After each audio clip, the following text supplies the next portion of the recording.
What's up, guys? Thomas Mott here. Welcome to the Thomas Mott Show on a Friday. It's been a crazy week for the Philadelphia Eagles with two big signings at defensive tackle, and the national media naturally had some crazy takes, and we're going to play them for you and react to them today on the show, as we always do on a Friday. At the end, we will also go ahead and jump into, of course, the NFL playoff picture, which has changed with Green Bay losing as of just yesterday. And so, again, these are the takes that not only cover Ndamukong Suh, Linval Joseph, but the Eagles losing on Monday night as well. There's some good takes there about how Philadelphia is no longer a contender because they got exposed, even though they are 8-1. Let's first, though, start with a little reaction to the Ndamukong Suh signing, and I thought this one was interesting and worth taking a listen to. Throw it up right now.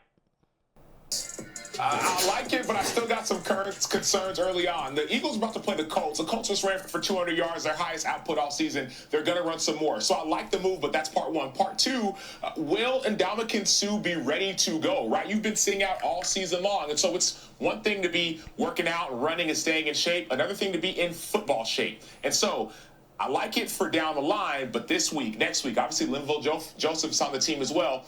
I really think they need to get Jordan Davis back ASAP. Mm-hmm. It's a fair take, and I think this is something that Eagle fans do need to understand when getting ready for Sunday's game against the Colts. It's not like Ndamukong Suh is going to play, 85% of the D-tackle snaps, but that's why they got Linval Joseph and Ndamukong Suh. Howie Roseman understands he needs run support now and for the future, and so he said, let's get two guys. That way we can split the snaps between the two, so you get half of what you would have even been expected to play on Sunday, and then it dials back their workload, gets them kind of their football legs back, and then they should be able to play a lot more a little bit later on. So no problem with this take. I think this is a fair take. It is something that I think Eagle fans do need to recognize, though. Let's say Philadelphia still gets gashed on Sunday against Jonathan Taylor. I don't think we can fully hit the panic button just yet, unless it's for like 300-something yards, which won't happen. They'll be fine. Okay, let's go over here to the Pat McAfee show and their take on the signing of Ndamukong Suh. We'll play that for you right now. The Eagles continuing to make all the plays they could possibly make to win this year, and I love that. Absolutely love that. All chips in, and this obviously this was a weakness that they saw in their defense. You saw last game they kind of was death by 1,000 cuts with those little short runs right up the middle. So you put some more beef in the middle of that defensive line, which will be their only chink in their armor on defense. I think it's a good move. Do you have any thoughts on this, Chuck Pagano? Your thoughts on Ndamukong Suh? To Darius's point, stop the run. Washington ran it, at will. It was first 10, second and 1, third and 1, run. They bring him in there, first and second down, run stopper. Still can give you something on third down. Do you think he's playing this weekend, or is that something that'll take him a week and a half or so? My bet would he's in there.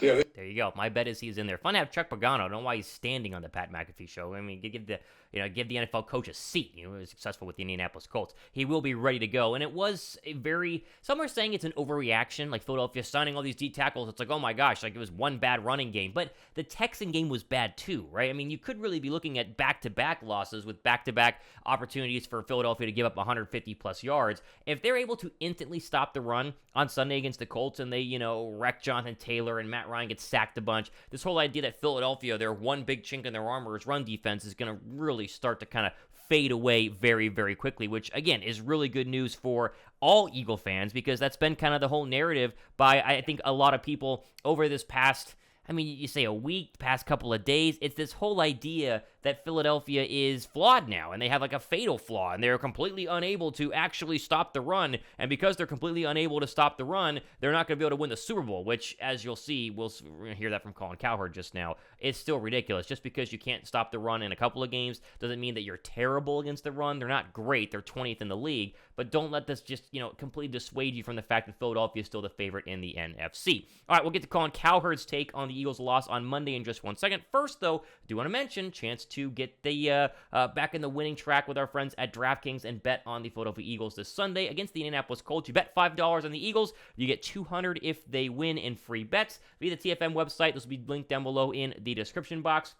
Is sign up, register and deposit $5+, and then bet on the Eagles money line. If they win, then of course you're going to get obviously what you win in the $5 bet or more bet, and then $200 in additional free bets on top of your winning. So great deal, great promo right now. Jump in on this DraftKings. Not a lot of shows have DraftKings. This is a great promo here for the Thomas Mott Show. It'll be linked down below in the description box. How about Shady McCoy? Shady gets it right. I like to throw Shady on here with Joy Taylor and Acho and the Cowboy Rider. I always forget his name.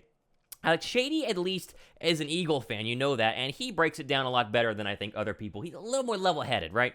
Yeah, it was a good loss, right? Two main reasons why. First of all, we'll never have 4 turnovers, interceptions, fumbles, missed calls. It was a bad game.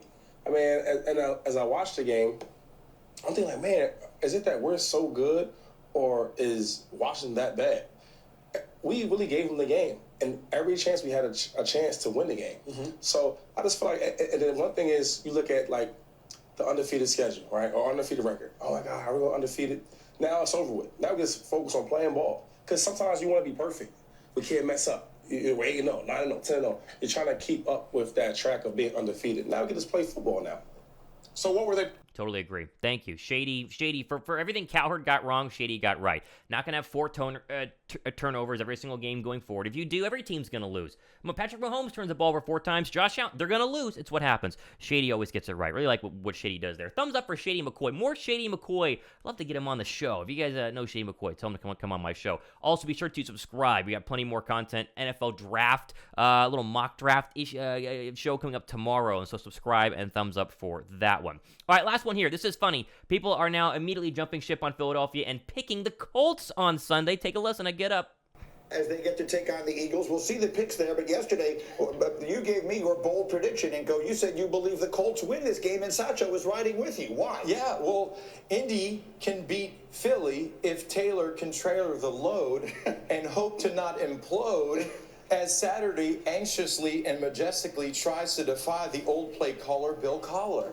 Okay. Whoa! Right. So I have no idea what that means. No. I'm done. So here's the thing. I tried to write that down. It didn't work out. Look what I've started here. You don't make me regret doing this. Why do the Colts win this game? I regret it already. The running game. Not because of that. Running game.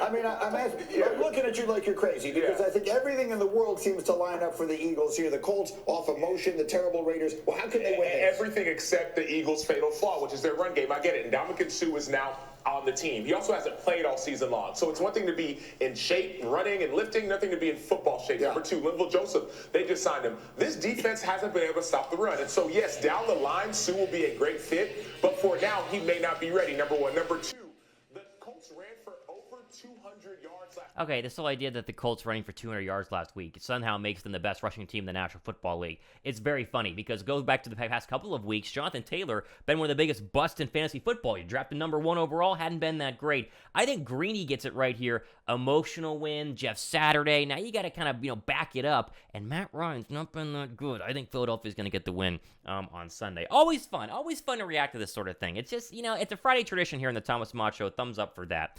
Okay, let's wrap up here quickly with our national story of the day. Obviously, Thursday Night Football last night, Green Bay losing yet again, Tennessee winning. The Titans are going to be a very interesting matchup for Philadelphia a couple of weeks from now. Maybe Ndamukong Suh will be up to speed and can stop Derrick Henry because they keep saying he's not going to be up to speed. I do want to at least put the nail in the coffin on the Packers here just to show you how the playoff picture looks with ESPN.